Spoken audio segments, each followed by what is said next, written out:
UCC किस शक्ल का होगा और क्या सिख कम्युनिटी की ओर से भी उसका विरोध किया जाएगा या सिख कम्युनिटी सरकार से बात करेगी कि वो उसके बारे में क्या सोचती है। आज इसको लेके दिल्ली में एक बड़ी बैठक हुई है।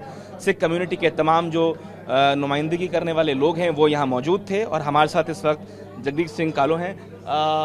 ये बताइए कि आज जो बैठक हुई, तमाम लोग यहाँ पहुंचे, क्या बातचीत हुई, आप लोगों ने क्या मन बनाया है, कोई प्रस्ताव आप सरकार के पास लेके जाएंगे या सरकार की ओर से कोई कम्युनिकेशन आपसे स्थापित हुआ?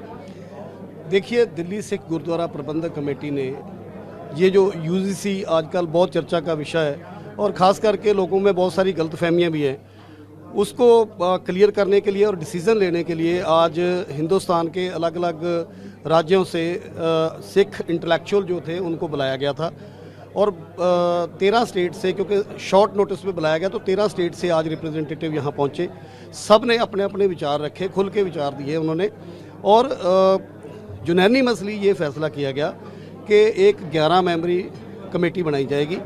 वो कमेटी जो हमारे राइट्स है वो उसका एक ड्राफ्ट तैयार करके और अल्टीमेटली हम उसको लॉ कमीशन को देंगे और अगर ज़रूरत होगी तो हम जाके जो कमेटी होगी वो जाके मिलेगी भी। और इसमें क्योंकि अभी यूसीसी का कोई ड्राफ्ट हमारे पास रेडी नहीं है, कोई आया नहीं अभी तक, तो उसका विरोध करना मैं समझता हूँ कि अभी प्री मैच्योर होगा, क्योंकि जब ड्राफ्ट ही नहीं है, कोई यूसीसी का भी बना ही नहीं है, तो उसका विरोध किस बात का। बहुत सारी जो दूसरी कम्युनिटीज़ हैं, चाहे मुस्लिम कम्युनिटीज़ हों या दूसरी कम्युनिटीज़ हैं, वहाँ एक अनसर्टेनिटी नज़र आती है और इसी को लेकर देश में बहस भी चल रही है। आपकी कम्युनिटी में क्या अभी कोई इस तरह की बहस है या कोई डर है?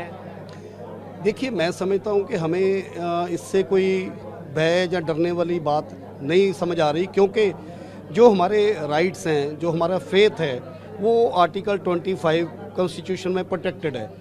तो जो यूसीसी होगा वो कॉन्स्टिट्यूशन से बाहर जाके नहीं बनेगा, तो इसलिए मुझे नहीं लगता कि इस पर कुछ ऐसा डरने वाली बात है।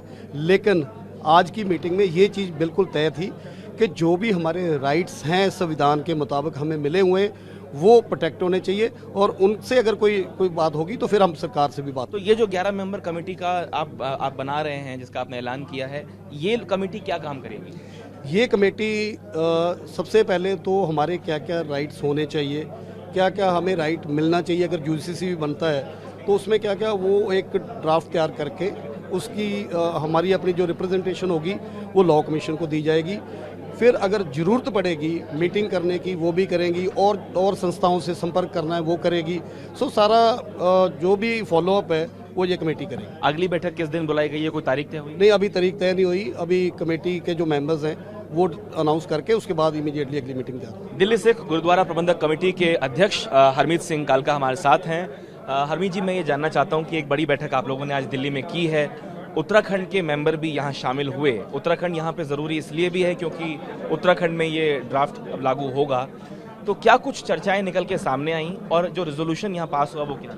देखो, जो कॉन्क्लेव के अंदर से ये, क्योंकि पूरी इंडिया को आज रिप्रेजेंट किया लोगों ने और लोगों ने सबसे पहले तो इस बात की खुशी जताई है कि आज उनको बुलाया गया, वरना कभी ऐसे नहीं हुआ था, क्योंकि सीधा पंजाब से एक फतवा दे दिया जाता था कि आज हम इसको प्रपोज कर रहे हैं या प्रपोज कर रहे हैं। मगर आज सबने अपने विचार रखे और विचारों में से सब में से, क्योंकि एक पढ़े लिखों की कमेटी थी, यहाँ पर फॉर्मर जजेस थे, फॉर्मर IAS अफसर थे, सब ने एक ही फैसला लिया है कि जब तक हमारे पास ड्राफ्टिंग नहीं होगी हम किसी कंक्लूजन पे नहीं आ सकते।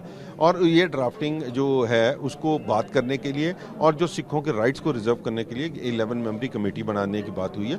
और जो उत्तराखंड की आप बात कर रहे हैं कि उत्तराखंड से जो हमारे रिप्रेजेंटेटिव सरदार गुरदीप सिंह जी खास तौर पे आए थे, जो उस कमेटी के हिस्सेदार भी थे, उन्होंने बताया कि जब उनके पास बातों में जब उनके पास डिटेल्स आई हैं तो उसमें हिसाब आया है कि आर्टिकल जो हमारे 25 से लेकर 28 तक हैं वो रिजर्व्ड है, उनको कोई छेड़छाड़ नहीं की जा रही। तो आनंद मैरिज एक्ट के ऊपर कोई किंतु परंतु नहीं है, वो वैसे के वैसे इंटैक्ट है। सो जब हमारे एक्ट वहीं पर है, हमारे आर्टिकल्स वहीं पर हैं, तो मुझे नहीं लगता कि इसकी कोई बिना कारण के हम किसी चीज़ के ऊपर अपोज करें। SGPC ने लेकिन अब स्पष्ट कर दिया है कि वो यूसीसी के विरोध करेंगे। ऐसे में जो आपकी प्रबंधक कमेटी है वो साफ तौर पे कह रही है कि जब तक ड्राफ्ट हमारे सामने नहीं आएगा हम बात नहीं करेंगे।